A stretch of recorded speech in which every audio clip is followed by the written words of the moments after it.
¿Qué tal? Buenas tardes, ¿cómo están? Bienvenidas, bienvenidos, bienvenides. Estamos en el marco de los diálogos en el Comahue, esta vez con queridas personas, queridos pensadores, como invitados especiales de nuestra universidad, de nuestro espacio virtual, de nuestra universidad.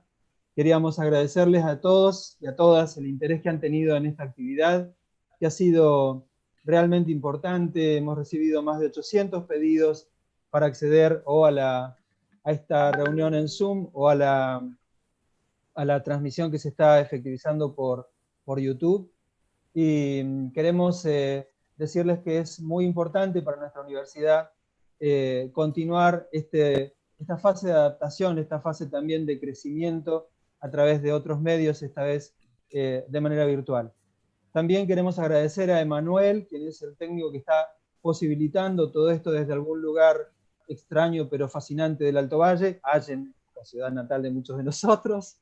Quería también agradecer a todo el equipo de la Secretaría de Extensión, a las compañeras y compañeros de toda la universidad, a nuestra secretaria académica, Lidia López, por el trabajo y el compromiso también en realizar las tareas técnicas, a todas las compañeras de la comunidad universitaria, pero también hacer extensivo este saludo a todas y cada uno de los compatriotas, a todas, a todos los compatriotas que hoy se están interesando de la provincia de Buenos Aires, de San Juan, de Córdoba, desde nuestra querida Patagonia en esta actividad. Para nosotros significa además la posibilidad de seguir extendiendo lazos, seguir construyendo puentes, seguir en un camino, en una huella de trabajo conjunto, porque estas actividades están ligadas a otras actividades de extensión o académicas o de vinculación y de transferencia de conocimientos, cuáles son las diplomaturas, cuáles son los cursos, en este caso ligada a la diplomatura en formulación sobre Derecho Crítico y Derechos Humanos, y también al curso de Derecho Crítico sobre la Constitución del 49 que ha coordinado el equipo de cátedra de la doctora Peñafort. Un enorme gracias también, por supuesto, a Lucas Arrimada, quien ha sido un factor importantísimo en esta iniciativa. Y como para comenzar ya a calentar motores, me gustaría invitar al rector de nuestra Universidad Nacional del Comahue, a Gustavo Crisafulli, a que les dé la bienvenida, nos dé la bienvenida a esta actividad. Un abrazo a todos, a todas, y bueno, y seguimos ahora en estos diálogos en el Comahue. Bueno, buenas tardes a todas y todos, espero que me escuchen bien. La verdad es que nos gustaría darles la bienvenida en el aula magna de nuestra casa, como ha sido en otras oportunidades, pero bueno, vivimos tiempos distintos y complejos. De todos modos, quizá esto tiene la ventaja de que hoy estaba viendo recién en el chat, hay gente de más de 10 ciudades distintas del país que quizás si lo hubiéramos hecho en casa no habrían podido participar del mismo modo. Yo quiero agradecer en primer lugar a Graciana y a Darío la gentileza de acompañarnos y de ayudarnos a pensar en estos días tan diferentes. Graciana ha estado muchas veces con nosotros, Darío, es la primera vez que te doy la bienvenida con enorme alegría y cariño a nuestra casa. La verdad es que pensar hoy la justicia social es un tema oportunísimo. Justicia social es un concepto que nos acompaña desde mediados del siglo XX y que por muchos años pareció estar ocluido en nuestras reflexiones, pero sin embargo el año pasado multitudes, miles y miles de personas en Santiago de Chile, en Beirut, en Bagdad, en Puerto Príncipe, en Quito, y podríamos hacer una larga lista, salieron a reclamar con sus colores y con sus tonos y con sus tradiciones, pero básicamente reclamando justicia social. Y hoy la pandemia, como todas las grandes catástrofes de la humanidad, tiene la enorme virtud de iluminar nuestras estructuras con una luz nítida. Y claramente lo que aparece en todas partes es la desigualdad social. La profunda desigualdad social que 40 años de políticas neoliberales del capitalismo contemporáneo han producido y que hoy una catástrofe como un virus desconocido lo pone en evidencia en cada uno de los lugares donde miramos, en las cuestiones de salud, en las cuestiones de educación, en el acceso a los bienes básicos. Es evidente que en todas partes lo que tenemos es una enorme y creciente desigualdad social. Por eso, la invitación que hoy tenemos para que Graciana y Darío nos ayuden a pensar este concepto y esta fuerza que es la justicia social me parecen más oportunos que nunca, y quiero en este sentido agradecer a ellos su buena voluntad para acompañarnos en esta tarde en Neuquén muy fría, pero fundamentalmente a todo el equipo de gente que no quiero nombrarlos para no olvidarme a nadie, pero que han hecho posible que hoy tengamos esta buena tarde de reflexión juntos. Muchísimas gracias. Gracias, Gustavo. Muchas gracias. Sí, la reunión de hoy tiene un enorme valor para todos nosotros porque significa también estar con quienes forman parte del equipo soñado al momento de revalorizar la palabra tan devaluada en los últimos años y que está tomando cuerpo y valor en el centro del ring ahora. Me gustaría invitarlo a Lucas Arrimada, factor, como decíamos antes, de esta actividad, a que nos sitúe en ese escenario de palabras y de acciones también, porque Lucas está llevando adelante muy buenas acciones y las estamos haciendo de manera conjunta. Adelante, Lucas. Bueno, buenas tardes a todos y todas. Nuevamente gracias Gustavo, Crisafulli, Ferreira, toda la Secretaría de Extensión Universitaria, a todos los que desde diferentes lugares del país se están sumando a través del Zoom o del YouTube. Para mí es un gusto, sobre todo, recibir a Graciana Peñafort y a Darío en esta charla, porque primero tengo que hacer unos minutos para que Graciana termine su pucho, así no habla fumando, cosa que todos queremos que eso se reduzca a lo mínimo posible, pero sobre todo también agradecer esta posibilidad que se da en el marco, como dijo Gustavo, de diferentes cursos, el curso de la Constitución del 49, que discute desde el constitucionalismo la idea de justicia social a nivel filosófico, económico, político, y ahí tenemos un equipo docente muy plural y diverso que piensa esto.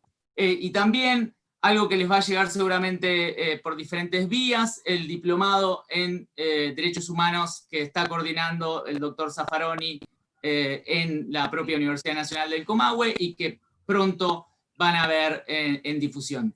Sin más ocupar tiempo, yo lo que quiero es abrir el diálogo entre Graciana y Darío y Graciana, sin mucho prólogo ni presentación, son dos figuras que no necesitan mucha presentación. Los dejo, Graciana, Darío, es suyo el Zoom. Bueno, ¿cómo están? ¿Cómo estás, Graciana? Bien, acá, con frío también, menos que en Neuquén, pero frío también. Yo no tengo problema con tu cigarrillo, para mí cada uno hace de su cuerpo lo que quiere y es como una de las grandes peleas por la emancipación de los cuerpos en estos tiempos biopolíticos donde, bueno, uno podría también morir tranquilo como uno quiere, ¿no? Aparte, en un país como el nuestro, donde tantas dictaduras nos han expropiado el derecho a morir también, ¿no? Porque la muerte es parte de la vida, digo, su final, y lejos estoy, obvio, de avalar que te me mueras por fumar cigarrillos, pero lo banco a Lucas en esto, pero se te ve muy contenta y se te ve muy combativa, siempre con el pucho en la mano. Me parece que es casi como un ícono de tu pelea. Es mi objeto transicional. ¿Qué estarás sublimando? Bueno, si te parece... No hablar de ciertas cosas, diría Lucas. Tal cual. Si te parece, ahí la gente ya te empieza a decir cosas, es el arma, cosas por el estilo. Me encanta el chat porque siempre me desconcentra, entonces me hace decir pavadas, que es lo más lindo, porque uno suele tener todo ordenado, pero el chat es como, viste, es el ruido que tenés ahí en terapia, que por suerte te saca de todas las boludeces que tenés como previstas para decir, para no encontrarte con vos mismo. Así que Gracias al chat por desconcentrarnos. Si te parece, yo me armé algo así como de 10, 12 minutos y lo desarrollo y después te dejo a ti. Perfecto, dale, genial. Yo también quiero escucharte, Darío. Básicamente dije que sí para escucharte.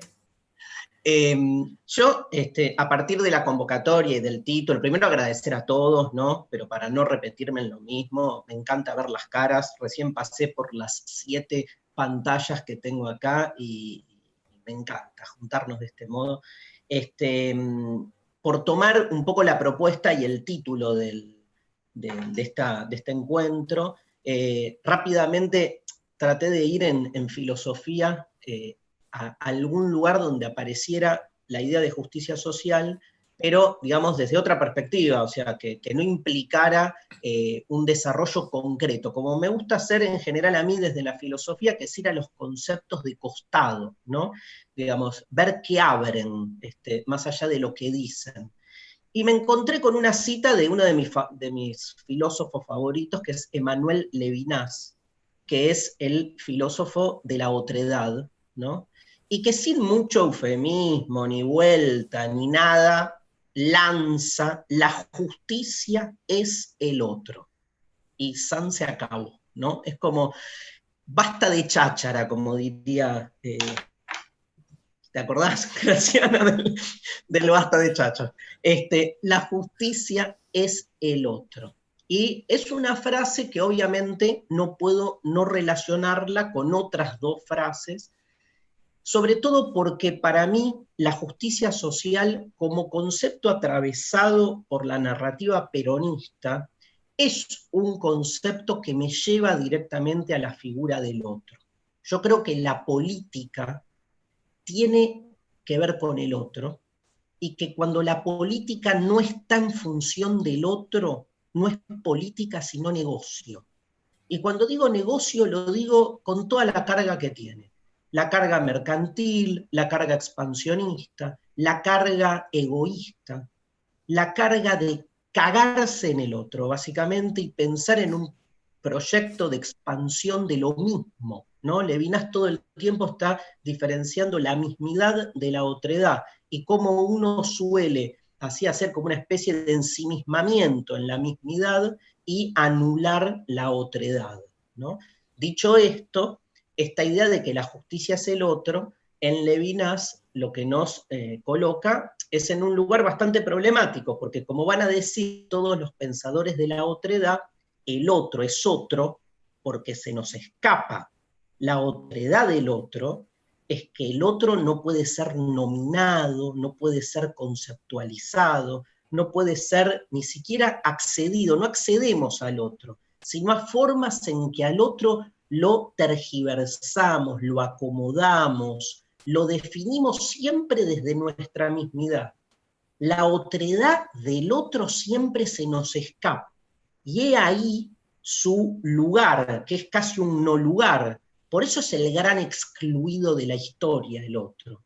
Y por eso si hay justicia tiene que ver con aquellos que ni siquiera ingresan en la categoría jurídica de sujetos de derecho, que sería lo más cercano a poder incluir al otro en una categoría, después Graciana nos va a ayudar a explicar esto, en una categoría desde lo jurídico, digamos, inclusiva, contemplable, en un derecho que nunca es la justicia, ¿sí? Todos sabemos que una cosa es la justicia y otra cosa es el derecho, y que el derecho siempre es imperfecto, el derecho siempre es una aproximación a una justicia que siempre es infinita, nos dicen los filósofos, nos dice Levinas, nos dice Derrida.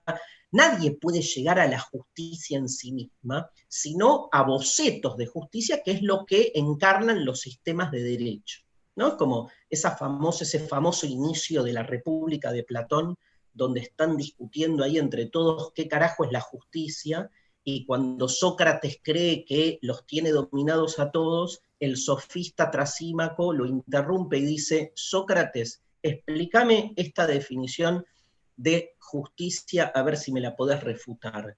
Justo es el derecho que impone el poder. y Sócrates no solo tambalea, sino que los 9 capítulos restantes de la República son un intento infructuoso por darle vuelta a Trasima con una definición que nos aterra, pero que sin embargo, en esa definición pequeña, minúscula, nos deja entrever la diferencia entre el derecho y la justicia, ¿no? Digo, justo, que de algún modo es lo que se nos escapa, es siempre un derecho impuesto. El tema es ver de qué modo esa relación entre el derecho y la justicia se puede acortar, o puede estar el derecho al servicio de los que quedan afuera. La frase, la justicia es el otro, no puedo no relacionarla con la que para mí fue la frase de los 12 años de kirchnerismo, ¿no? Que es la patria es el otro.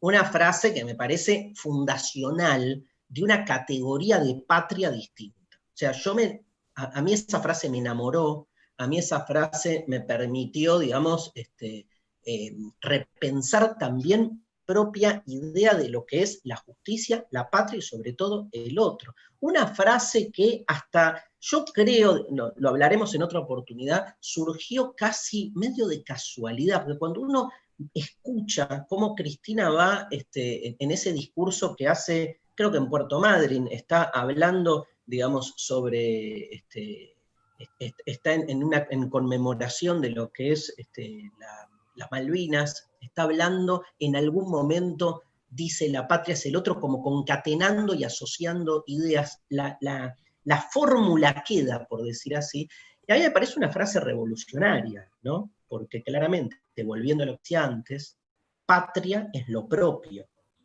Que alguien me explique cómo lo propio es el otro. Es básicamente una tensión o contradicción lógica que para los amantes analíticos y positivistas de la lógica es una aberración.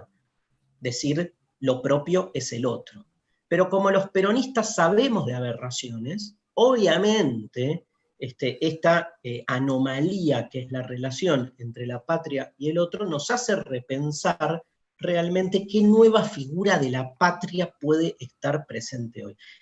Una patria dirigida hacia el otro significa hacia aquellos que no tienen lugar, hacia aquellos que hoy en la patria están sin embargo soterrados, están sin embargo, digamos, puestos por debajo, ¿no? Anulados. Saben que hay 2 maneras de anular al otro. Una es frontal, la otra es, la otra práctica de anulación del otro es desotrándolo al otro en nombre de su posible incorporación. Me acuerdo siempre, y la dejo a Graciana porque no paro, pero me acuerdo siempre de un texto de Sartre, algunas reflexiones sobre la cuestión judía, un texto de 1944, que Sartre dice, no hay nada peor que un antisemita por lo que hace con los judíos que los anula en su derecho a ser. Y cuando termina el capítulo sobre el antisemita dice, pero hay alguien peor que el antisemita, dice, el demócrata. ¿Por qué? Porque el demócrata le dice al judío, vos sos igual a nosotros, si dejás de ser judío, ¿no? O sea, lo acepta como en el circuito del pluralismo, de la tolerancia, lo tolera, entre comillas, en la medida en que el otro pierda algo de su subjetividad. Hay 2 maneras de anular al otro, entonces. Una es exterminándolo, y la otra es traduciéndolo a lo que el poder exige que el otro sea, con el consiguiente acto de desotramiento de un otro que para pertenecer deja afuera todo lo que es. En la Argentina, históricamente hay un otro manifiesto. El poder no lo ha podido nombrar, por eso le ha puesto el nombre, como no lo ha podido nombrar, de la ausencia, ¿no? ¿Quiénes son los otros en la Argentina? El establishment lo ha llamado con la ausencia de nombre o la ausencia de color.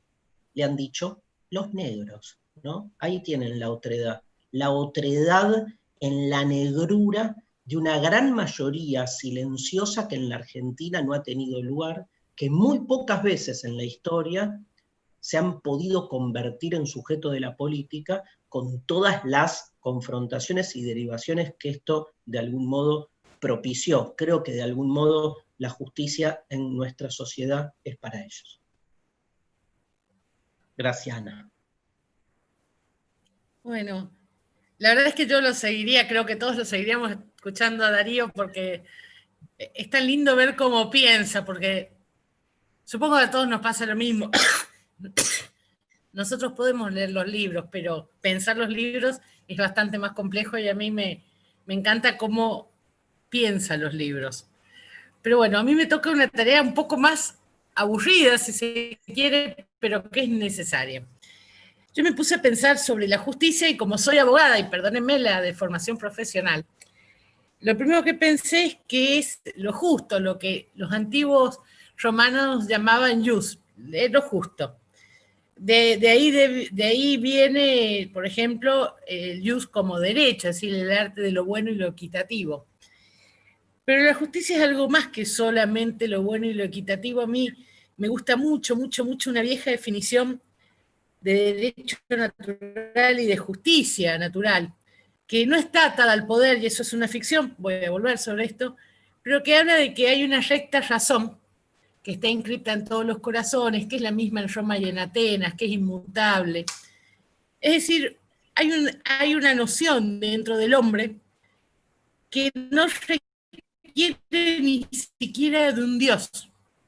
Está en nuestro corazón, quienes creemos que las personas somos naturalmente buenas. Pero esa recta razón implica que en muchas sociedades está mal matar a otro. Y ustedes me dirán, pero si estamos discutiendo si es delito o no es delito. Son dos cosas distintas. Podemos discutir si algo es una conducta delictiva, es decir, contraria al régimen jurídico, y otra cosa es la noción de que quitarle la vida a un otro está mal.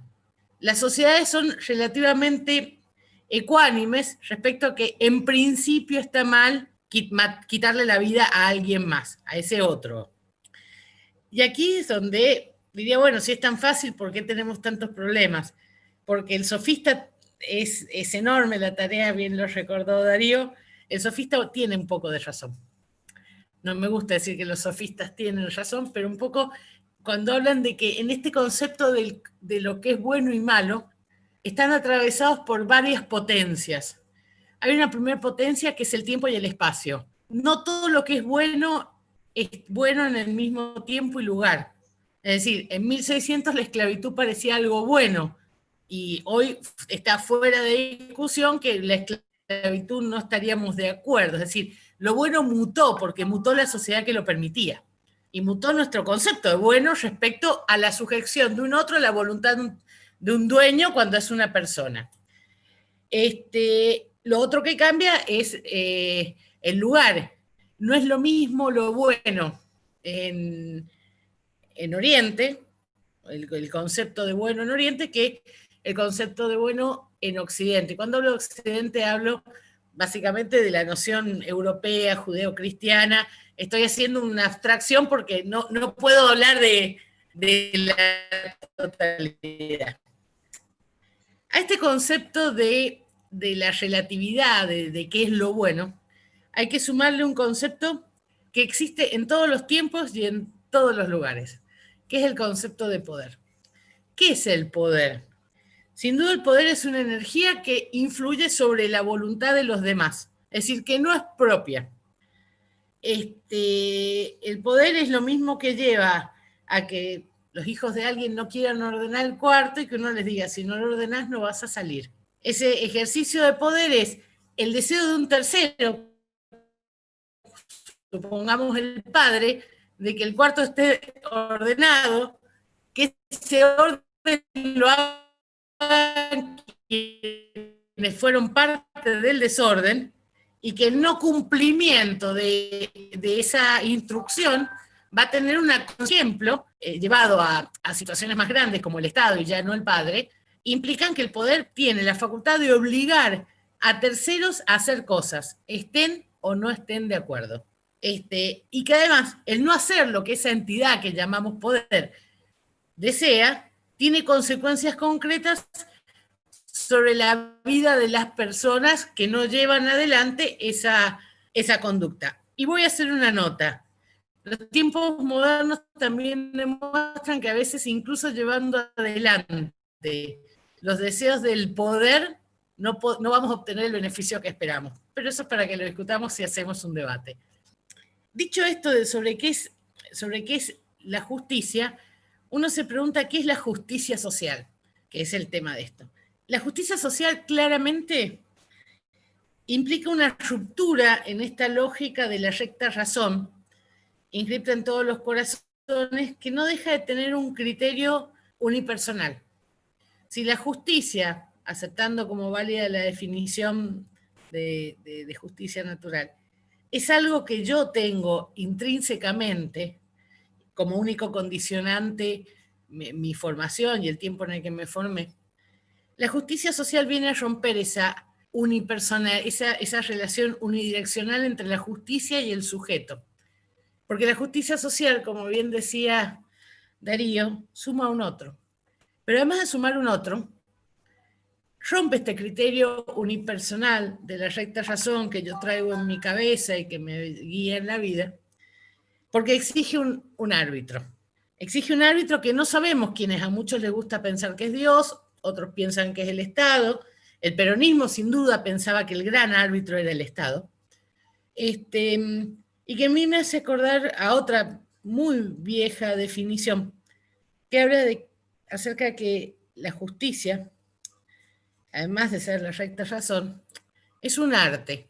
A mí me gusta el concepto de arte como lo trataba la filosofía clásica, porque al sacarle la pretensión de ciencia, le quita la pretensión de hecho verificable y exacto, que las ciencias no son del todo humanas. Yo tengo la teoría muy personal, pero no soy muy original, de que nuestro conocimiento de las ciencias es imperfecto porque nuestro conocimiento es imperfecto, porque la realidad es una cosa que nos cuesta abarcar, porque tal vez no nos termina de dar la imaginación o la inteligencia para abarcar lo concreto de las ciencias. Pero tiene un engaño, como un engaño del conocimiento, en el cual nuestra razón nos hace creer que la entendemos perfectamente y que es exacta. Y a mí me gusta más el concepto de arte porque el arte incluye lo humano. No tiene la pretensión de la exactitud, pero sí tiene la pretensión de la humanidad, que en mi humilde opinión es mucho más importante que la pretensión de la exactitud, aunque no me cabe duda que un positivista me perseguiría escaleras abajo diciéndome que estoy equivocada. Pero lo que yo me pregunto qué es la justicia social, y me lo pregunto como peronista, además yo lo he dicho siempre, yo soy peronista, es este concepto que tiene un otro y que además requiere un árbitro. Les iba a decir una vieja definición de justicia, yo la estudié en la Facu y me gusta mucho, que dice que la justicia es vivir, o que lo que está bien, es vivir honestamente, no matar al otro y dar a cada uno su derecho. Y me voy a quedar en esta partecita, dar a cada uno su derecho, porque estos son elementos esenciales para definir la justicia social. ¿Qué es el derecho? ¿Quién determina que yo tengo ese derecho? ¿Y quién es el que le tiene que dar a cada uno ese derecho determinado por alguien que no sabemos quién es?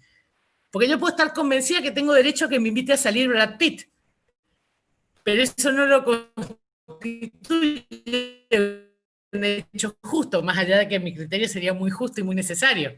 Pero claramente es una decisión personal. No puedo pedir que un árbitro diga que Brad Pitt me tiene que invitar a salir, por mucho que me guste o por mucho que me frustre que eso no suceda.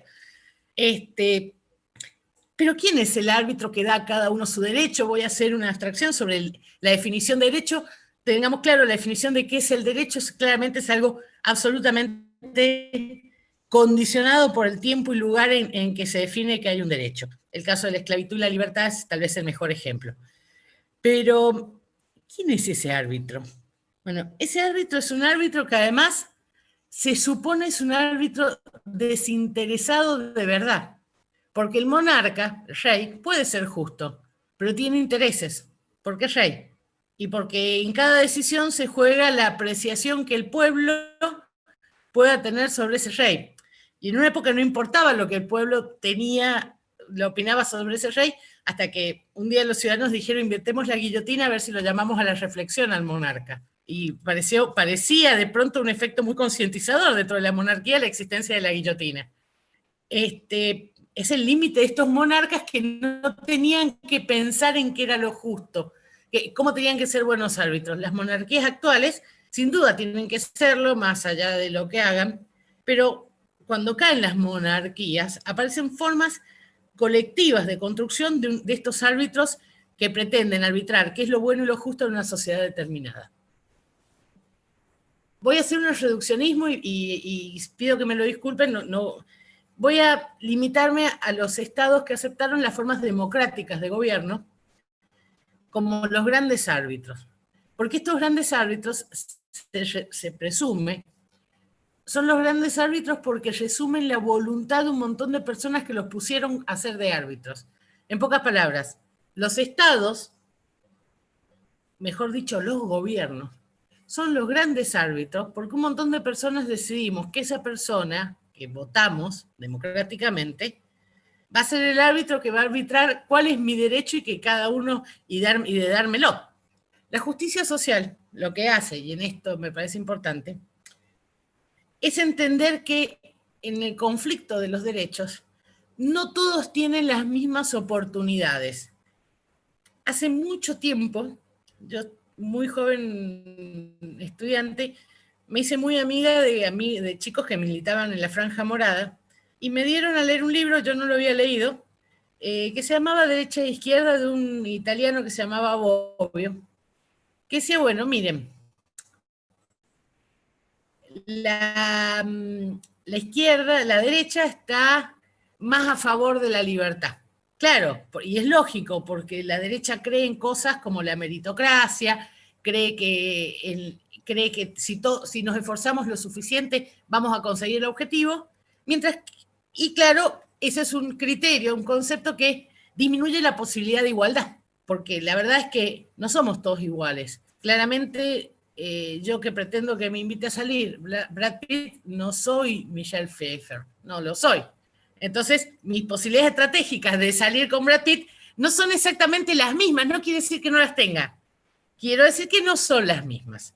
Bueno, al revés, Bobbio dice que la izquierda le quita peso al concepto individual de la libertad y pone eje en la igualdad.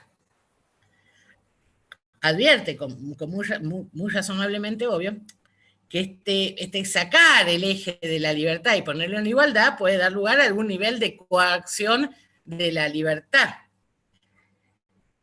Y esa es la mirada que suele tener la derecha sobre los gobiernos igualitarios, que restringen libertades y nunca se preguntan si la falta de oportunidades iguales, si la falta de igualdad no restringe libertades de la misma forma.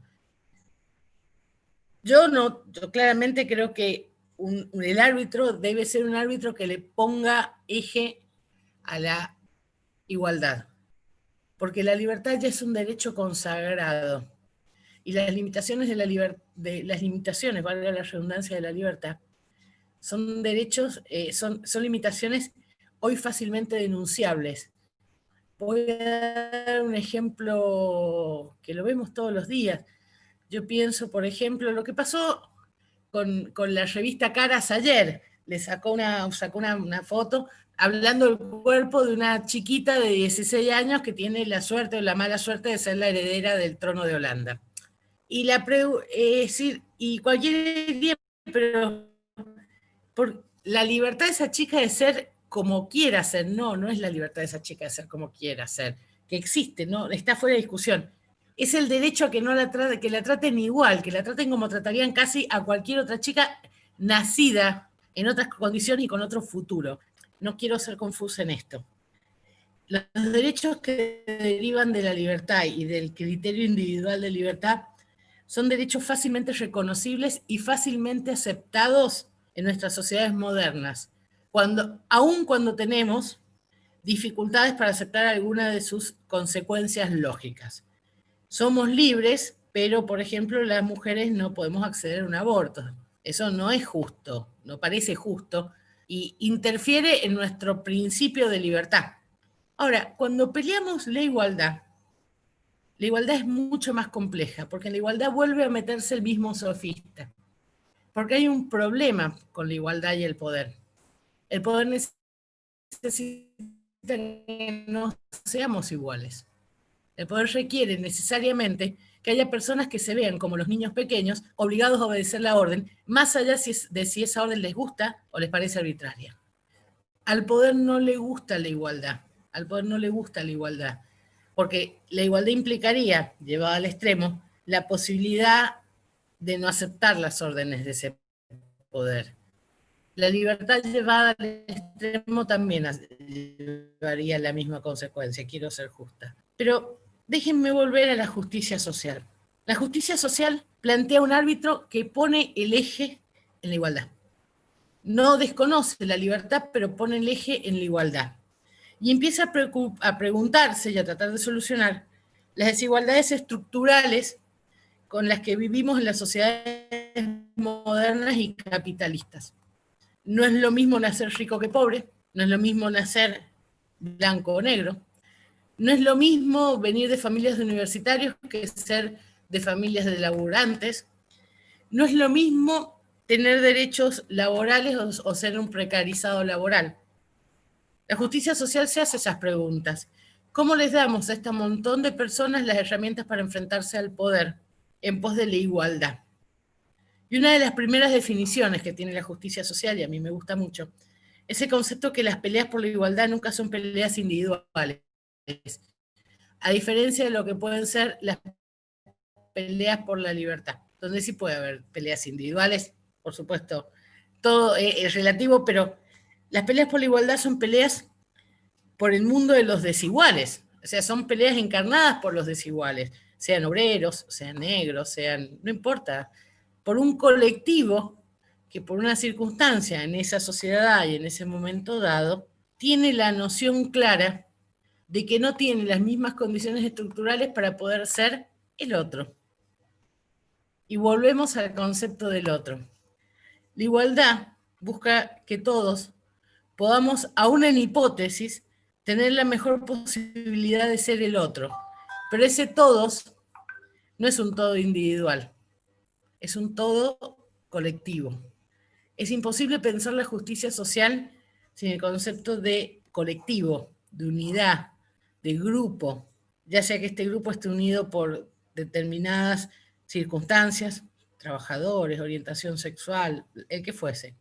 Pero lo que me parece importante es que la justicia social le prestó mucha atención a la definición de los distintos colectivos de ese otro, y me parece que una deuda pendiente es definir las condiciones que tiene que tener ese árbitro, ese que les decía al principio, da a cada uno su derecho. Porque ese árbitro se supone que va a cuidar los derechos de los colectivos con prescindencia de sus propias preferencias. Y la verdad es que esto no ha funcionado en los tiempos modernos de esta manera. El Estado, ese gran árbitro en estados que pretenden ser con justicia social, va a ser gran árbitro en los tiempos presentes además, pero este Estado ha estado atravesado por una suerte de anteojeras que le impidieron ser buenos árbitros. Les voy a dar un ejemplo clarito. Durante el gobierno de Mauricio Macri, por dar un ejemplo poco simpático, el árbitro llamado Estado resultó muy sensible al colectivo de los empresarios de las tarifas de los servicios públicos y no resultó igual de sensible al pedido también imperioso de, por ejemplo, las personas que se quedaban sin trabajo o que no podían pagar esas tarifas. Cuando el árbitro se desbalancea, lo que se desbalancea de forma definitiva es el sistema. Porque para tener un Estado con justicia social necesitamos un árbitro que no desbalancee de manera irracional y que no desconozca determinados colectivos. El árbitro siempre va a desbalancear un poco, porque su tarea es proteger, tapar esa suerte de desigualdad. Dicho de otra manera, el acceso a la salud, claro, los que pueden pagar, pagan el acceso a la salud, pero el árbitro Estado garantiza a todos, no importa su situación económica, que efectivamente puedan acceder a la salud. Ahora, cuando el árbitro desbalancea definitivamente es cuando permite que el acceso privado a la salud sea cada vez más caro y que en contraprestación el acceso igualitario que podría dar, por ejemplo, el sistema de salud pública, sea desfinanciado. Bueno, en esta situación, por ejemplo, cayó Europa con la pandemia, se encontró con una salud pública desfinanciada en un sistema privado. El árbitro no encontró manera de resolver años de desatención de ese criterio de igualdad y de justicia social que debía imperar. Y pienso que esto pasó en países que han tenido constituciones y estructuras jurídicas que promovían claramente la igualdad, y de hecho yo me reía mucho de qué lejos que estaba Francia en medio de la pandemia de aquello de igualdad, libertad y fraternidad. O sea, estaba lejos, y estos estados se presumían eran árbitros, gobiernos,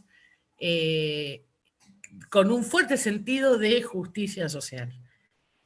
Más allá de eso, y las causas de por qué llegamos a este punto son muy largas, a mí me parece que está muy bien pensar la justicia social en el futuro.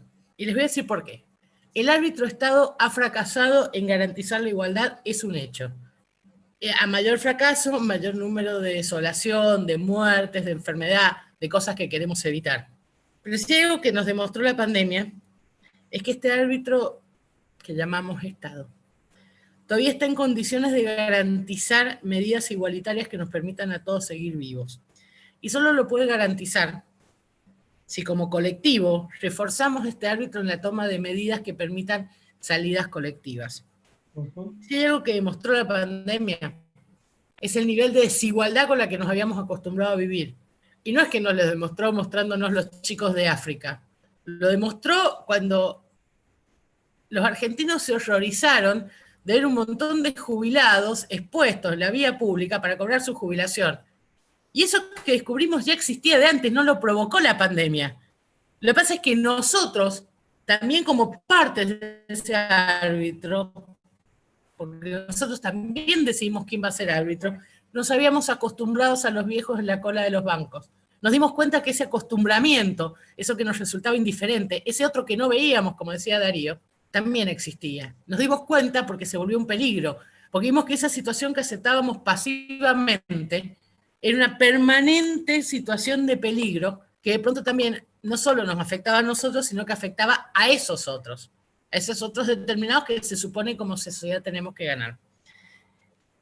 Yo creo que el desafío de los gobiernos y de los estados que pretendan la justicia social va a ser corregir los niveles de desigualdad aberrantes con los que nos hemos mansamente acostumbrados a vivir.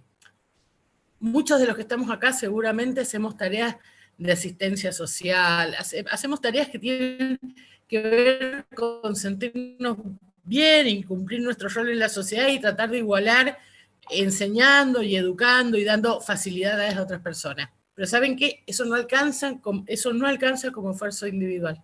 Para eso no nos va a dar la libertad individual la respuesta, porque lo que nos va a dar la respuesta es la posibilidad de construir colectivamente un concepto de igualdad. No podemos aceptar estos estados que han admitido desigualdades, porque no podemos aceptar estas sociedades que hemos formado nosotros mismos tan desiguales, porque detrás de la desigualdad también se acaba la libertad finalmente, y lo que es más triste, se acaba la vida.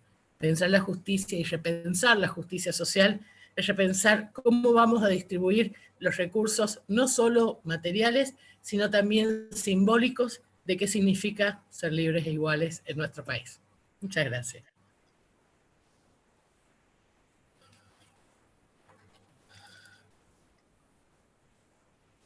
Y no me maten si hablé mucho, me colgué.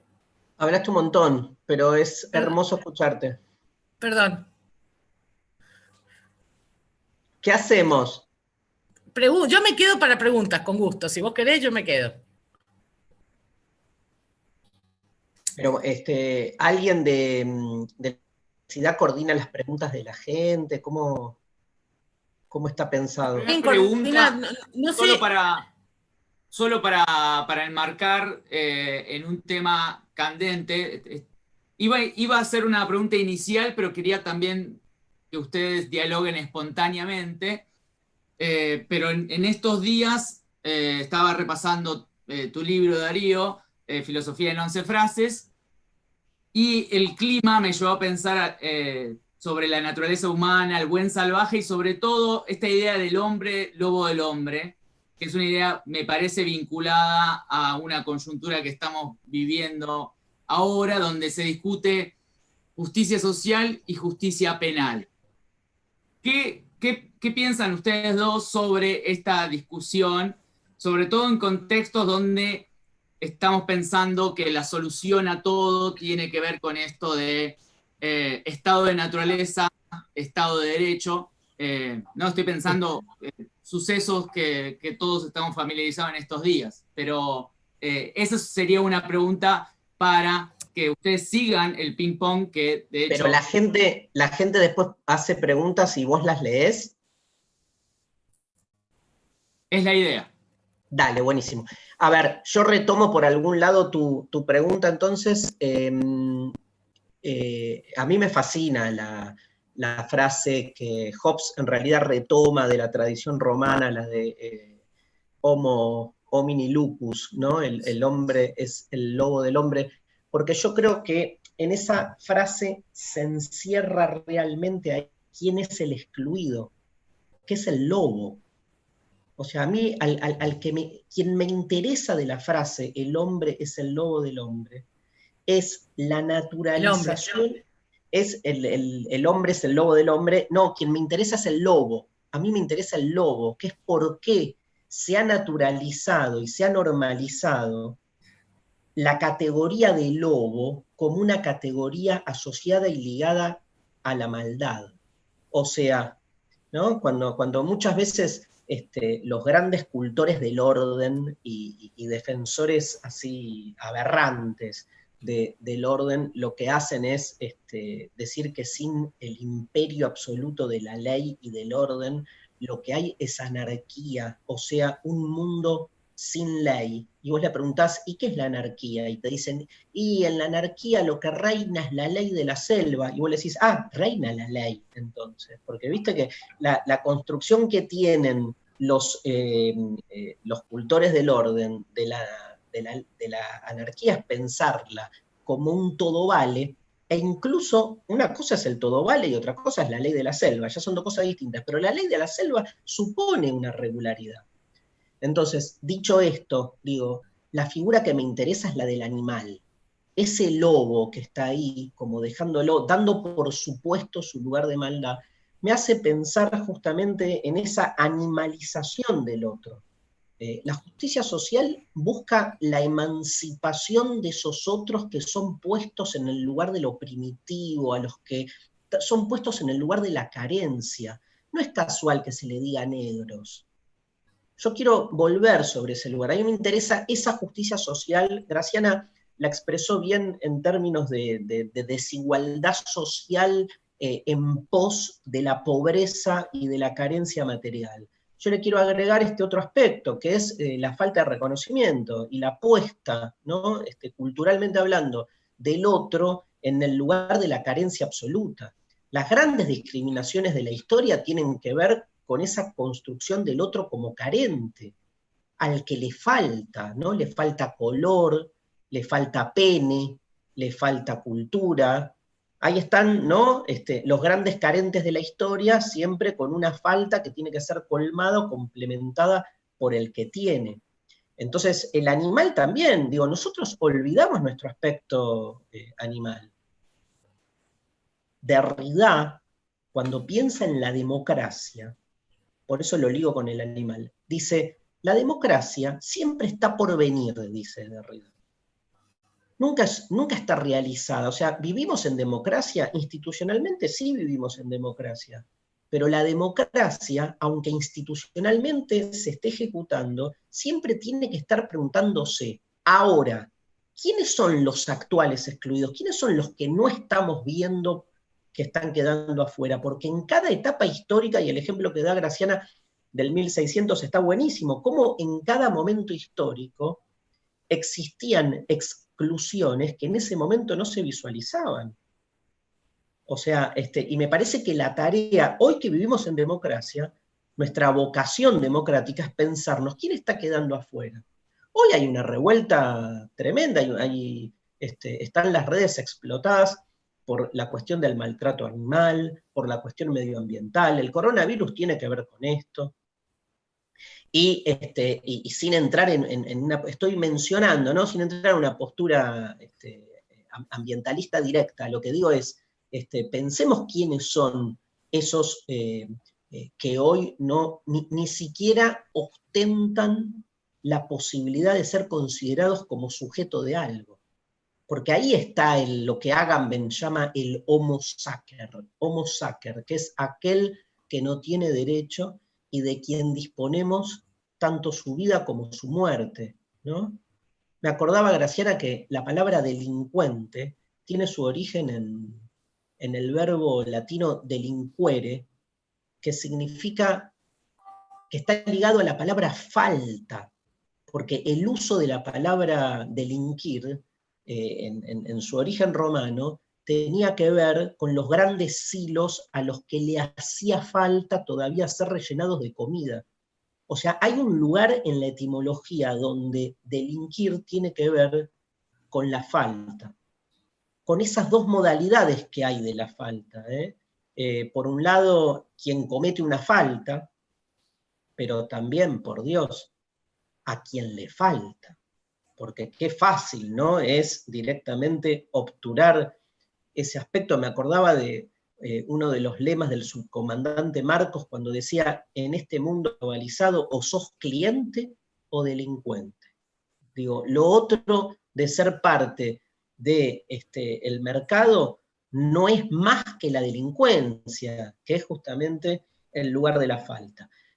Lo último, y obvio que no le contesté la pregunta de Lucas, pero digamos, me cuesta pensar la justicia en términos de naturaleza. Los que no creemos que hay nada natural y que entendemos que lo natural es siempre una intervención previa, nos cuesta hablar de derechos naturales. Yo creo que siempre que alguien postula la idea de derecho natural, hace pasar su propio interés como si fuese el derecho de todos. Digo, no hay aliado mayor para el poder que la naturaleza, que siempre está del lado de los que tienen los privilegios, y que son los privilegiados los que ostentan el modelo de la mejor naturaleza. Por eso es fundamental deconstruir toda aplicación para mí de la idea de algo natural a la justicia.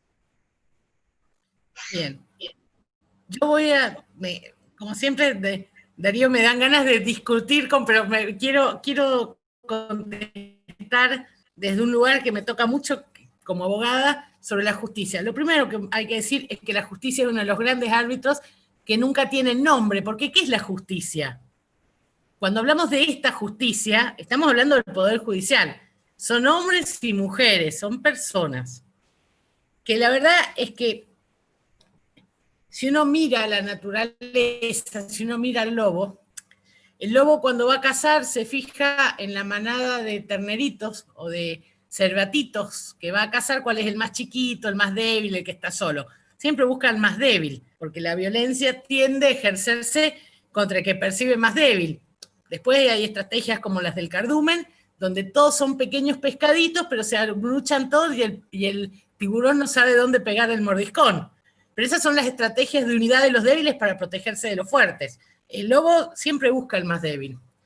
Y el hombre, lo decía con mucha belleza en el prólogo del origen de las especies de Darwin, que decía que el hombre, aunque ha logrado erigirse como rey de la creación, lleva en su estructura corpórea el estigma imborrable de su humilde origen. Porque por mucha razón, por mucha filosofía, por muchos libros, por mucha ciencia, no dejamos de ser mamíferos muy evolucionados. Pero hay una parte instintiva de seres que alguna vez tuvieron que cazar y recolectar para vivir, que nos permite diferenciar al más débil, y tal vez por eso nos permite, y esto lo digo nos permite atacarlo sabiendo de su debilidad. Actuar como el lobo que elige la presa que va a atacar. La civilización ha intentado, y cuando hablo de la civilización, entiéndase, estoy haciendo una generalización, pero la civilización ha intentado controlar nuestro lado más puramente animal e intentar que el débil nos provoque ternura como nos provocan ternura las cabezas grandes de los cachorros humanos y de los cachorros mamíferos, por ejemplo. Porque estamos condicionados. Vos ves una persona con la cabeza grande y instintivamente, algunos estudios lo demuestran, estamos condicionados para actuar de manera protectiva a ese ser que tiene el rasgo claro de ser chico, de ser como un ser débil de una especie determinada porque está en desarrollo. ¿El hombre es el lobo del hombre? Yo prefiero creer que el hombre poco civilizado, que no ha tomado las suficientes lecciones para controlar su naturaleza puramente salvaje, sí es el lobo del hombre. Pretendo creer que la mayoría de nosotros, de las personas, tendemos a tener una mirada protectoria sobre nuestra propia especie. Digo, el león no piensa mucho, necesita que las hembras de la manada entren en celo y mata a los cachorros. Nosotros en general no matamos a los cachorros, tendemos a protegerlos, porque tenemos una suerte de egoísmo genético, si se quiere, que creemos que es importante preservar la propia especie. Dicho esto, claro está, hay que definir qué es lo que vemos como la propia especie. Indudablemente los antisemitas no ven a los judíos como la propia especie, pero ese es un problema de cómo aprendimos el concepto de la propia especie y los límites de dañar a quienes no sentimos de nuestra propia especie. Lo vemos claramente con las crueldades que nosotros consentimos sin protestar, por ejemplo, de cómo se matan animales para nuestro consumo. Es decir, supongo que le pasó a muchas personas que hoy militan cosas como el veganismo, que vieron un criadero de pollos y nunca más quisieron comer alitas de pollo. Y sí, porque es una crueldad. Y en esa crueldad podemos hacer lo que hacemos todos, ignorarlo, o lo que hacemos la mayoría, hacer quienes sienten que esa tragedia no se le puede hacer a un ser sintiente, como puede ser un pollito, o hacer los que hacen, tal vez, los que producen esos pollos en esas condiciones aberrantes de crecimiento, que es no importarles, de ver claramente al pollo como un sujeto totalmente aparte. No estoy haciendo una apología del derecho de los pollos, estoy tratando de entender la posibilidad de empatizar con otros seres, porque miren, mientras mayor es la capacidad de empatizar de las personas que forman una sociedad, más empática va a ser esa sociedad. Y es muy difícil agredir aquello que entendés, salvo una excepción. Si aquello que entendés te genera odio. Y eso me parece que hay que tenerlo en cuenta. Detrás de la empatía, sin duda, hay una capacidad afectiva, es decir, una capacidad de entender al otro por distinto que sea. Ustedes lo van a entender muy claro. ¿Cuántos de ustedes tienen perro? Los perros no son humanos, pero tenemos tanta empatía con el género perro que en nuestra sociedad nadie se comería al Bobby. Nadie se lo comería. Porque le reconocemos una entidad que claramente no la tiene el pollo que compramos, que no se la damos al pollo del supermercado, pero tiene que ver con nuestra educación y nuestra capacidad de comprender que ese otro ser tan distinto a nosotros, tan de otra especie, también es un ser que siente dolor, amor, miedo. Y me parece que lo que pasa en el Poder Judicial es que el Poder Judicial dejó de ver a la sociedad en la cual debe arbitrar justicia como ese otro. Dejó de tener empatía, dejó de preguntarse cosas tan básicas como ¿qué le pasó a este chico que a los 19 años terminó asesinando personas? Prefiere verlos como un monstruo, el monstruo es lo que no es de tu propia especie, lo deformado de tu propia especie, o prefiere no verlo, prefiere encerrarlo en un lugar que llama cárcel, donde le quita al propio Poder Judicial y a toda la sociedad la pregunta de por qué llegamos a producir esta persona, este ser, que siendo de nuestra especie actúa como si no lo fuera. Ese no ver no es muy distinto a lo que hacemos con los pollitos. La cárcel no es muy distinta al criadero de pollitos, donde justificamos la violencia porque de alguna manera de esa violencia ejercida contra, en este caso, los pollitos o contra los pobres, nos permite mantenernos a salvo en nuestro mundo cómodo donde todos parecen ser como nosotros. El problema es que la verdad no todos son como nosotros. No todos hemos tenido las mismas posibilidades en la vida. no todos tenemos la misma formación, no todos tenemos la misma expectativa. Ustedes nunca se preguntan, yo lo viví, yo soy de San Juan, que es un pueblo bastante chico, muy conservador, y nadie se pregunta por qué hay sociedades donde las mujeres cada vez deciden, por qué en algunas sociedades las mujeres se casan tan jóvenes y tienen hijos tan jóvenes. Porque claro, en mi clase media sanjuanina, yo tenía una oportunidad para construir mi rol de mujer desde fuera de la maternidad y el matrimonio. Pero probablemente en las clases vulnerables, ser mujer es ser madre y ser compañera de alguien. Entonces, yo pienso que muchos de los problemas que tienen que ver con temas de salud reproductiva tienen que ver con no entender que las campañas de salud reproductiva no tienen que apuntar a no tener hijos, porque hay sociedades donde el inconsciente indica tener hijos y no quiere decir que no sean libres de elegir. No estoy cuestionando la libertad. Estoy hablando de los condicionantes sociales para el ejercicio de esa libertad. En el Poder Judicial ejercen la crueldad de pensar que hay dos mundos, el mundo de ellos y el mundo de los delincuentes, de los que carecen de algo y que violan las normas para llegar a ese algo del que carecen o para protegerse a sí mismos. El problema de ese Poder Judicial es que entre ese Poder Judicial y las realidades cotidianas de todos nosotros hay un abismo insalvable. Pero les voy a dar un ejemplo simple. Nadie piensa como delincuente, ni siquiera el Poder Judicial piensa como delincuente a quienes evaden impuestos, aunque en la ley sea un delito la evasión de impuestos. Entonces lo que falla en ese Poder Judicial es entender cuál es su función y quién es el otro.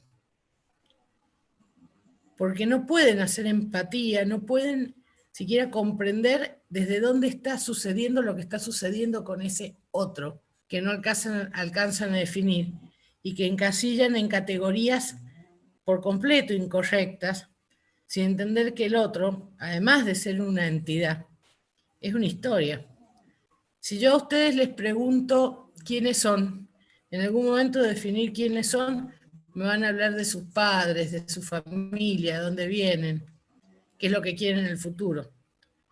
Cuando al otro le quitas esa posibilidad de describirse también desde dónde viene, cómo llegó a ser quien es, y por qué llegó a ser quien es y cómo es, le estás quitando parte de su construcción de vida. Lo que hace el Poder Judicial en la Argentina es quitarle parte de su concepción, de su concepto de cómo llegó a ser quien es a un otro, y aplicarle sin demasiado ton ni son algún tipo de castigo que puede ser el encierro, incluso sin prisión, incluso sin sentencia. ¿Lo hacen porque son malos? Yo no sé si los jueces son malos. A veces, déjenme decirle, los puteo mucho y digo cosas bastante menos simpáticas que malo. Pero lo que sí creo es que lo que necesita el Poder Judicial es volver a convertirse en un árbitro justo en términos de ver al otro como integridad. Y para dejar de ser el lobo del hombre, lo que tiene que dejar de hacer el Poder Judicial es básicamente dejar de esconder las falencias de ese Poder Judicial. Quiero ser clara porque he sido confusa en esto. El Poder Judicial sí actúa como lobo del hombre, porque en lugar de estar buscando el arbitrar para que todos tengan justicia, elige los más débiles para aplicar ese poder y creer que así se ejerce la justicia.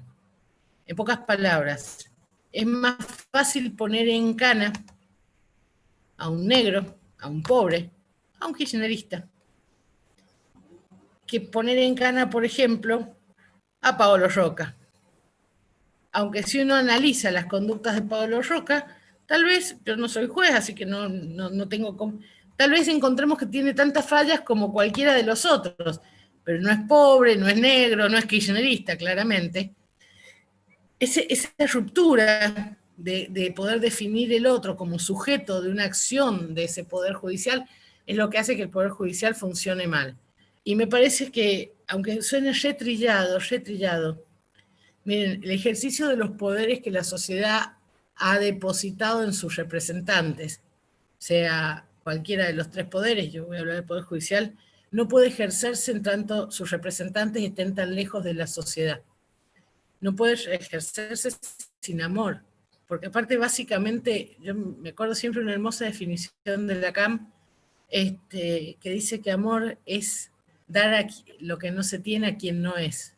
Amor es poder reconocer tus propias falencias y tratar de sortearlas para poder darle a otro que no sabes quién es, pero reconoces como otro. No digo que nos pongamos de novio con los jueces, que por cierto no son para nada sexys, pero lo que sí digo es que necesitamos dejar de pelear con nuestros árbitros y darles a nuestros árbitros una formación en la posibilidad de dar lo que no se tiene a quien no es, porque muchas veces quien no es la persona que creemos que es, sino que es una persona que llegó a ser así. Y si no tenemos un poder judicial que entiende cómo llegaron a ser así en términos de que violan normas, si no podemos entender eso, nunca vamos a poder aplicar justicia. Dicho de otra manera, si no podemos querer a ese otro, no hay justicia posible. Extraordinario, tanto Darío como Graciana. Yo lo que quiero es primero agradecer todos los comentarios que voy a intentar, muy injustamente, pido disculpas anticipadamente, resumir. Hay muchos comentarios sobre renta básica, sobre la reforma judicial. Por supuesto, hay una referencia a la presencia de los medios, a varias de las cosas que comentó Darío, citas a Foucault.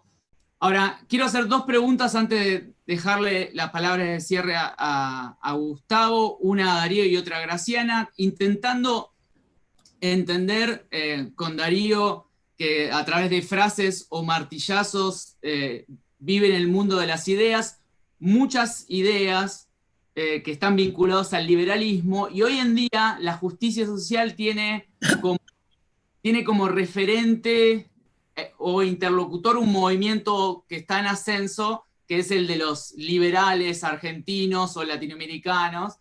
¿Vos crees que es posible dialogar políticamente con el liberalismo realmente existente que tenemos o que se está formando? ¿Crees que eso se puede desde las ideas y no desde la política? Esa es una, o sea, porque la mayoría de los autores que usamos y que vos citás en los libros son claramente históricos liberales. ¿Vos crees que hay una posibilidad? Y la segunda pregunta para Graciana, para darle después la palabra a Gustavo, es: Graciana en general mencionó la palabra de justicia social, y hay un concepto de justicia social que es el garantismo penal y el garantismo social.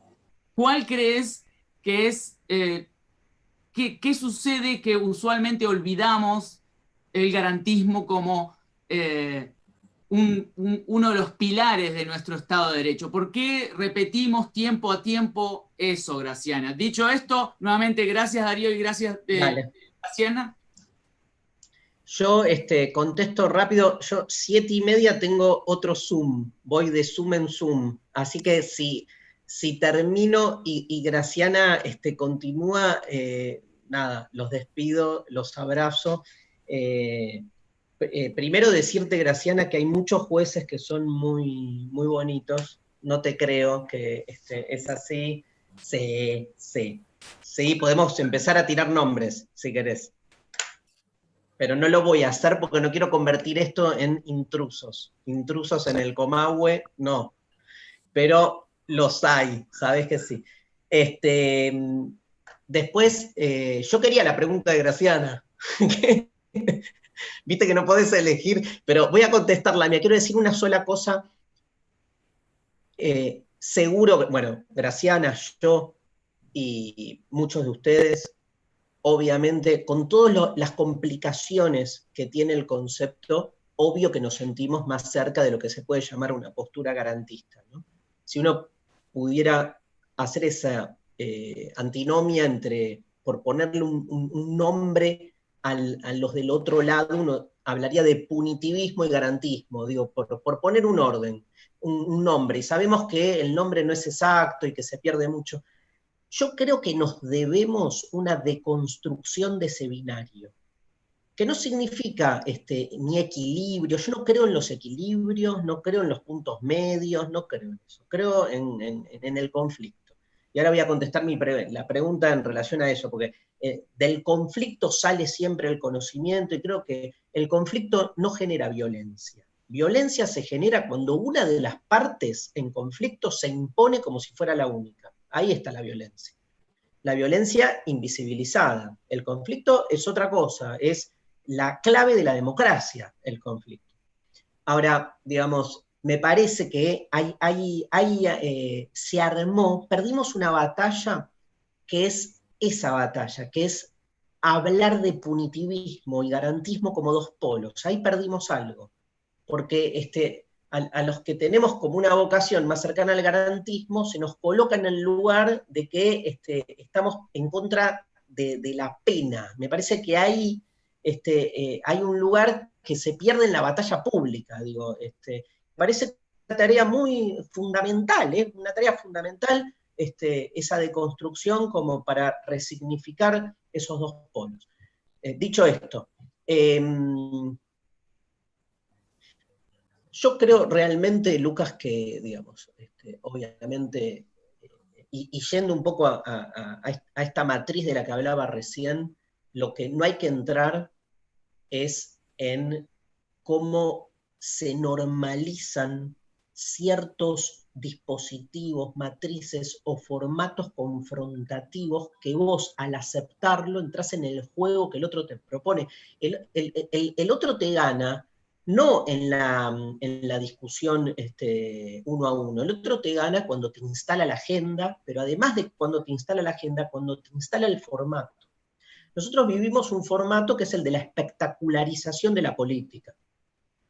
Y la espectacularización de la política, o panelismo para todos, lo que genera es esta idea de que una discusión de filosofía política es una discusión donde tenés de un lado los ultraliberales, del otro lado los progres, y entonces empieza el intratables entre progres y liberales. Me parece, digo, yo amo leer a los liberales, y hay un montón de pensadores liberales que me nutren, digamos, y los necesito. O sea, yo creo realmente en la democracia, es en lo único que creo.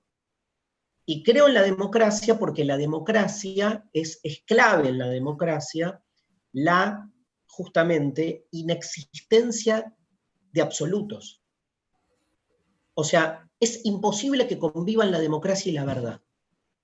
Porque si hay una verdad, la verdad en términos de absoluto, ¿no? Si hay una verdad, no hay democracia.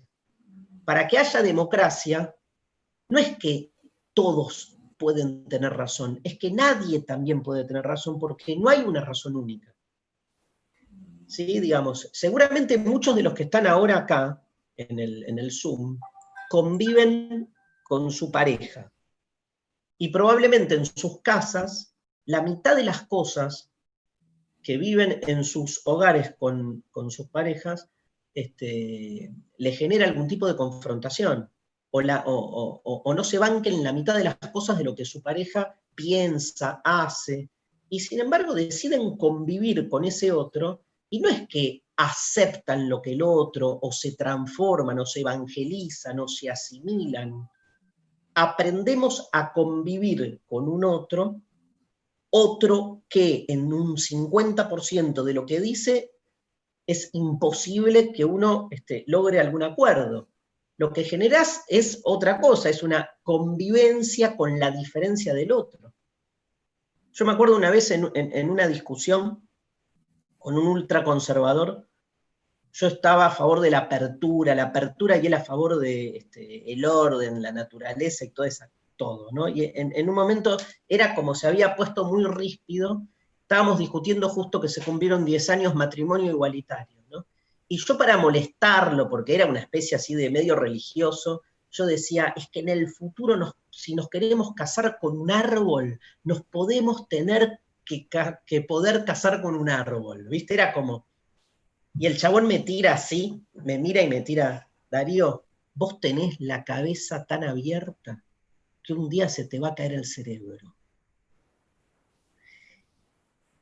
Y yo Me recagó. Yo, en ese momento, personaje al que detesto, pero dije, wow, mira, mi enemigo me enseñó. Porque yo redefiní muchas de mis ideas en función de esa frase, que la frase es una pedorrada igual, pero está buena, porque me di cuenta, digamos que obviamente, como dice Derrida dice, uno abre porque parte de algo cerrado, o sea, cuando estamos a favor de abrir, es que partimos de algo que está cerrado. Si vamos por el otro es porque estamos encerrados en el yo. Entonces, es un trabajo, la deconstrucción supone estar distendiendo, desarmando algo que está establecido. Bueno, me parece que algo de esto está en juego, o sea, en tu pregunta. A mí me encanta el debate, me encanta la discusión, creo que hay que discutir con todos. Lo que no tenemos por qué aceptar son las reglas del juego que el otro no propone, sino impone. Es distinto. El otro impone las reglas del juego y entonces te dicen, vení, debatí. No, parece que la discusión no tiene que ver con los contenidos, sino con los formatos. No se trata, y termino con esto, por dar un ejemplo muy concreto, no se trata de ir a discutir a la mesa de Mirta Legrand y ganarle al comensal de enfrente. Se trata de deconstruir la mirtización del debate público, en todo caso. ¿Por qué creemos que debatir es estar 4 o 6 personas en una mesa tirando frases contundentes y lograr que el sonidista te ponga ¡woo! Cuando vos dijiste algo que pasaste por arriba al otro? Eso es un poco la idea, Lucas. Bien. Yo, primero, antes que se vaya Darío, te voy a decir una cosa. A los jueces les falta humanidad. Yo el único juez por el que hubiese perdido la cabeza es Petraki, porque era humano. Y era lo que hacía a Zaffaroni un gran juez porque era humano. No, eso no implica ser perfecto. Quiero decir además que llevo 20 años pidiéndole matrimonio a Zaffaroni, prometiéndole que no lo voy a molestar, que solo quiero que su biblioteca y que me hable de derecho en las cenas. Pero insiste en rechazarme, rompe mi corazón, sistemáticamente. Dicho esto, yo voy a decir esto. El punitivismo es el reclamo legítimo de que determinadas conductas vistas como disvaliosas por una sociedad en un momento dado sean sancionadas. Y como tal es válido. Pero no hay punitivismo sin garantismo, porque para llegar a esa sanción hay un camino que puede tener dos vertientes. Por un lado, respeta los derechos para que las personas puedan defenderse de esa acusación. Y por otro lado, pasa por encima de esos derechos. Cuando pasa por encima, ya es un ejercicio de poder, como el sofista del que hablaba al principio Darío. Y este ejercicio del poder implica que todo lo que sigue después del hecho de ejercer ese poder es ficción. Sin garantías en los procesos penales, lo que hay es sentencia previa, es decir, nosotros ya definimos que Juan o Pedro son culpables o inocentes, y todo lo que hacemos es una parafernalia puramente artificial para exhibir, en el cual no estamos buscando la sanción legítima, estamos tratando de validar una decisión que está tomada de antemano. Cuando la decisión está tomada de antemano, no hubo un proceso judicial. Hubo una decisión que es un ejercicio de poder. Es decir, quienes pelean el punitivismo deberían además pelear para que ese punitivismo no sea meramente desiderativo. Es decir, para que esa pena que se busca se haga en respeto a las garantías, porque si no es un ejercicio de poder. Y como ejercicio de poder es un acto de autoridad. Y mejor dicho, es un acto de autoritarismo. El garantismo social es un poco más complejo, vos lo sabés bien, Lucas, porque tiene que ver ya no con una sanción, con la búsqueda de una sanción, sino con garantizar derechos esenciales. Miren, para mí una garantía social que existía en la Argentina era el plan Conectar Igualdad. Nadie se va a morir por no tener una computadora. Pero no es lo mismo las condiciones de un chico que aprende a manejar una computadora a los 13 años, no importa cuánto dinero tengan sus padres, que un chico que va a llegar al mercado laboral sin jamás haber manejado una computadora. Ese garantismo social es dar condiciones de igualdad, en las que yo creo profundamente. Y lo otro que quiero decir, y me parece muy importante, es que hay que tener claro algunas cuestiones. La pelea por la igualdad va a ser siempre una pelea que parte de la presunción de que somos desiguales. No importa las circunstancias en las que estemos, y no importa, incluso lleva el acto de tolerancia, de asumirse desigual a otros. En algunas cosas podemos tener un saldo a favor, en otras no, pero para poder hablar, para poder pelear por la igualdad, tenemos que asumirnos estructuralmente desiguales a otros, por distintas condiciones. Ese asumirse desigual implica claramente aceptar las propias limitaciones que a veces no son propias, son de la historia de uno. A muchas personas les cuesta salir del mundo de certezas y arriesgarse a la incertidumbre de asumir que uno tiene limitaciones. Pero además, y esto me parece muy importante, es difícil exponer las propias debilidades, vistas como desigualdades o como debilidades, y la única manera real de pelear por la igualdad, repito, es asumir que uno tiene esas debilidades, esas desigualdades. Porque si no vamos a poner una vara casi imposible de alcanzar. Les voy a dar un ejemplo real y concreto. Lo vemos con la legislación estatal, lo vimos con las compras del de la primera compra que iba a ser el desarrollo social en coronavirus. Terminaron anulando esa compra por haber afectado determinadas normas legales, y a mí me parecía como una enorme paradoja que le pasó al ministro que más ha militado los temas de transparencia en las compras. Pero es que si uno no asume las desigualdades, si uno no asume frente a los que proveen el alimento, el Estado está en debilidad, está en condición de desigualdad, es difícil corregir esa desigualdad.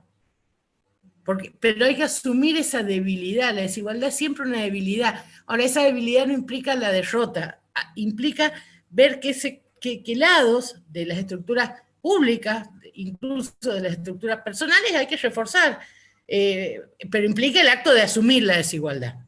Lo otro que yo voy a compartir con Darío, y vinculado a esto, es que no hay nada menos equilibrado que la pretensión de equilibrio.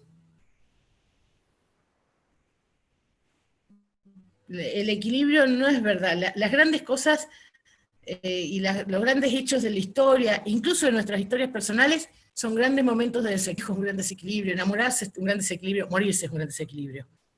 No hay posibilidad de biografías personales o biografías sociales que no impliquen grandes desequilibrios como hechos cruciales. La pretensión del equilibrio es quien quiere negar esa necesidad de romper las reglas, porque para poder crecer y evolucionar es necesario romper las reglas. Y asumir el desequilibrio también es asumir la desigualdad, es asumir la debilidad de estos hechos rupturistas que permiten ir por un determinado camino o no ir por otro determinado camino. Yo lo veo con mucha claridad en algo que es bien de la tradición liberal, como es la libertad de expresión. Todos estamos de acuerdo en que debe haber libertad de expresión, incluso los periodistas están muy de acuerdo. Pero como bien dice Darío, te proponen un debate que pretende ser equilibrado y es absolutamente desequilibrado. Yo les cuento una experiencia, esto me pasa a mí. Yo creo mucho en la libertad de expresión, pero además creo mucho que la libertad de expresión implica la tolerancia. Yo asumo que soy funcionaria pública y asumo que van a decir barbaridades de mí. Ahora, lo que no me pueden quitar es mi posibilidad de contestarles. Ahora, en este país donde tanto se habla de libertad de expresión, ningún medio se pregunta o se preocupa por el derecho a réplica, es decir, la posibilidad de que la persona que se siente afectado por lo que dijo un medio de comunicación le pueda contestar a ese periodista o a ese medio de comunicación. Yo les voy a decir un ejercicio que hago yo. Yo me tomo la molestia de, cuando escriben cosas que a mí me parecen particularmente erradas o agraviantes, las contesto por Twitter. Y ahí es donde, así es como nacen los que me siguen en Twitter. Yo escribo hilos donde contesto nota punto por punto de las notas que no me gustan. Pero eso no es un debate equilibrado. Porque mientras a mí, como a cualquiera de nosotros que toma algún medio de comunicación, nos escracha un medio que tiene un alcance millonario, enorme, multitudinario, mi posibilidad de contestar en Twitter es mentira, porque el alcance de Twitter es mucho más limitado. Lo que quiero decir es que la propuesta de debates equilibrados en estas democracias tan desiguales no es un debate equilibrado. No hay posibilidad, el liberalismo nos ha querido vender que si discutimos mucho, mucho y mucho tiempo vamos a llegar a un acuerdo, nos vamos a tomar la mano, vamos a cantar canciones de Bob Dylan, y se olvidan que dentro de la sociedad siempre va a haber conflictos. La hipótesis Ronda cantando canciones de Bob Dylan es mentira. Siempre va a haber un conflicto ahí. Y nos quieren hacer creer que ese conflicto se puede evitar con la discusión suficiente.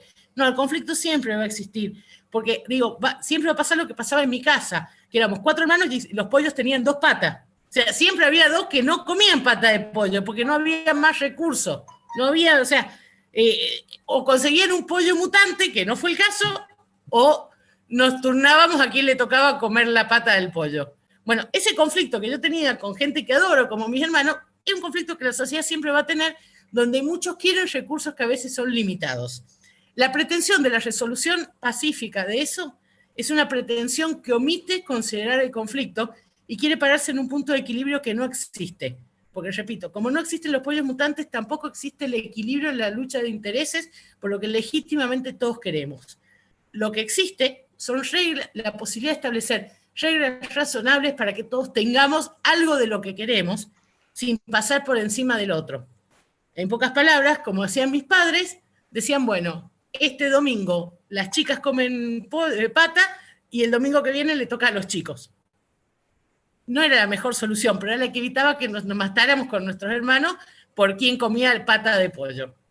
Lo que quiero decir es, el garantismo es la posibilidad de establecer reglas para que no todos nos veamos frustrados en nuestras aspiraciones legítimas, en nuestros conflictos legítimos, y además, y esto me parece sumamente importante, el garantismo no implica la negación del conflicto, y además no implica, sin duda no implica, la negación del desequilibrio que existe y que nuestra tarea como ciudadanos de sociedades civilizadas tenemos que llevar adelante para combatir. Yo no tengo miedo a asumir el conflicto, tengo miedo que se resuelva mal, tengo miedo de no poder resolverlo de una manera equitativa, tengo miedo de no poder resolverlo sin personas heridas. Me preocupa mucho, mucho, mucho que detrás de este equilibrio mentiroso, lo único que estén promoviendo es que esta sociedad tan desigual, esta sociedad donde la gente se muere porque no puede pagar salud privada, esta sociedad que permitió lo que pasó con el coronavirus, donde un montón de personas no recibieron la ayuda estatal porque eran empleados en negro y nosotros vivíamos en ese mundo con esos empleados en negro. Lo que me preocupa es que me quieran vender el equilibrio como un punto final de una sociedad que sin duda le falta un montón de recorrido todavía para garantizar a todos y cada uno de sus integrantes las condiciones mínimas de vida, de educación, de salud y de posibilidades de llevar adelante un plan de vida. Este equilibrio que restringe es un equilibrio mentiroso, es un equilibrio que pretende ser una utopía y termina siendo una pesadilla.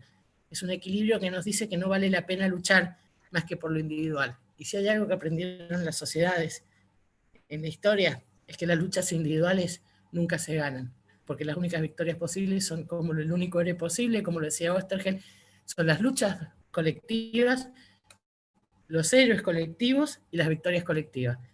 Lo individual solo es una hermosa historia para contar en un mundo que después te dice que vos no podés hacer parte de una hermosa historia propia. Eso. Bien, muchísimas gracias. Muchísimas gracias, Lucas. Muchísimas gracias, Graciana, Darío. Quería contarles a los privilegiados, comillas, del Zoom, que hay además 600 compañeros que han estado siguiendo esta transmisión por YouTube. Por lo tanto, hemos alcanzado a 800 en diferentes condiciones que han seguido atentamente las exposiciones. Personas, compañeras, compañeros, compatriotas de diferentes lugares de la Argentina, y que van a venir nuevas ediciones de estos diálogos en poco tiempo, tal vez con el mismo Eugenio Zaffaroni, con periodistas también de nota de nivel nacional.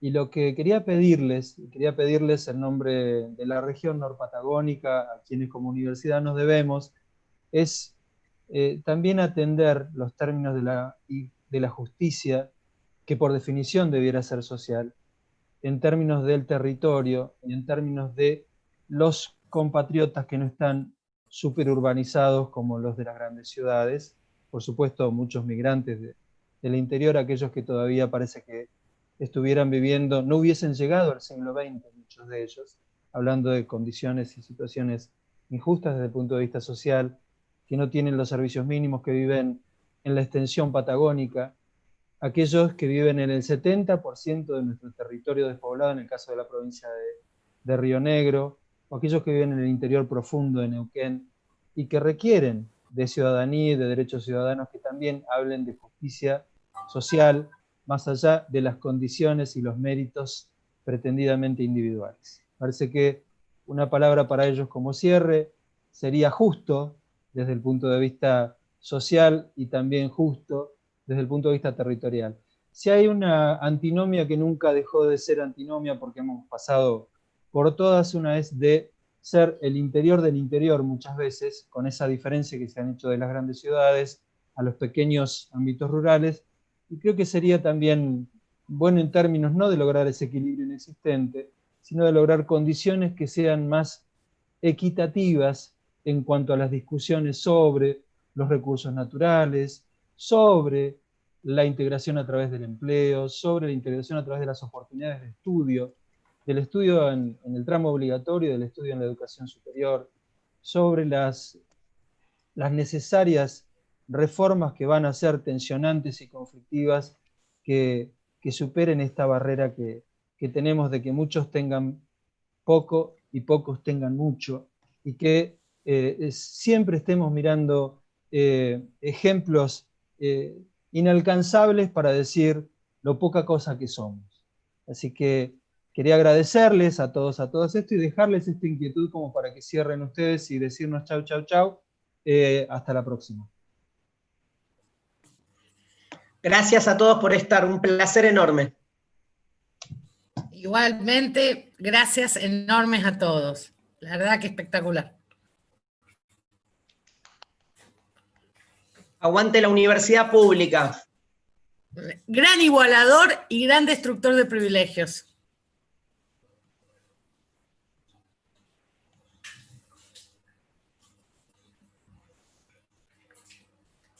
Hasta la próxima entonces. Abrazo a todos, a todas.